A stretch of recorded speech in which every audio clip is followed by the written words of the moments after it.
Ricky Simone and Rob Font. First off, that was an awesome fight. I have sour grapes on it. Let me disclose those up front, but I thought Ricky won that fight, and I thought it was pretty clear that Ricky won that fight, but I do have to come away with an opinion, which is, I think we're starting to learn something in MMA, which is judges are not giving as much favoritism and credit to top control as they used to. And I've seen this a few times. I watched Darian Caldwell lose a fight where he was on top for about 22 minutes, but he wasn't that active. I can concede that he wasn't all that active from top. I watched Deron Winn lose a fight where he had top control, but wasn't all that active. And I can concede that, but he was still on top. And there was a time when judges would look, if all things are even, whoever's on top, boom, that's the guy that's going to get the nod here. And then if you were to look at Ricky's fight with Rob Font did a great job. None of this is anti-Rob. None. Guy's awesome. Went and fought Ricky Simone, who's one of the best fighters I've ever seen. Fair contest. I will just tell you, I would like a little bit of an explanation as to how this was scored, or we all just have to accept that we're moving in a little bit a different direction here. I mean, Ricky got on top. He defended a couple of submissions that I think he should get credit for. Some of them were pretty tight. He popped his head out. He did some Khabib-esque lockdowns with the legs.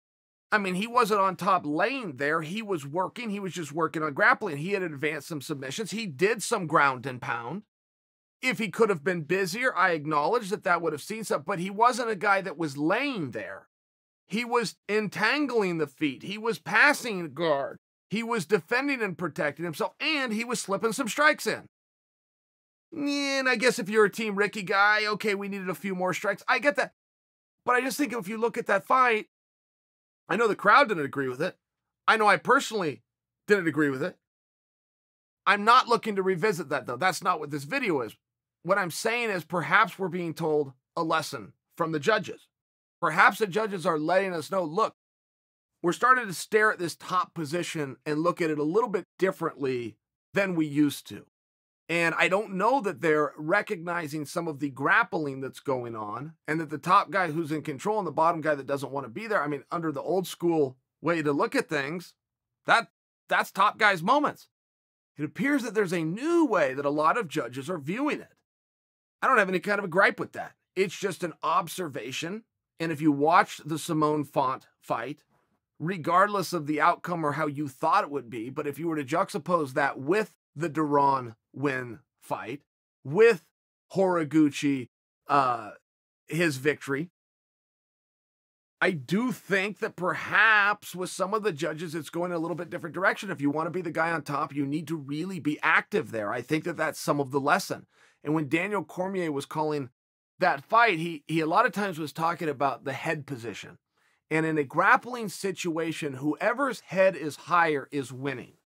And Daniel did a great job of explaining this to the audience, but I just want to come on the back of what he said and add to that, just so you guys understand. Look, if two guys are, whoever's head is higher is winning. If I have you taken down, I'm on top of you, but you're sitting up and your head is above me, that means I now can't hit you in the head, but you could strike me. Your head is higher. If we get into a scramble and we're tussling and one guy's on the leg and around we go, you're looking to gain elevation. Whoever can get elevated and get their head higher than their opponents faster is going to win that exchange.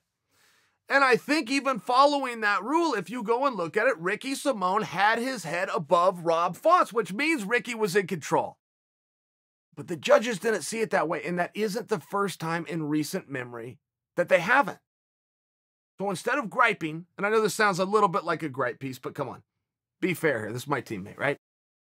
I think a little bit aside from the griping is perhaps we are being taught a lesson by the officials. Perhaps we're in a little bit of a new age, and with new officials and new commissions and new rules set, they've got every right to do that.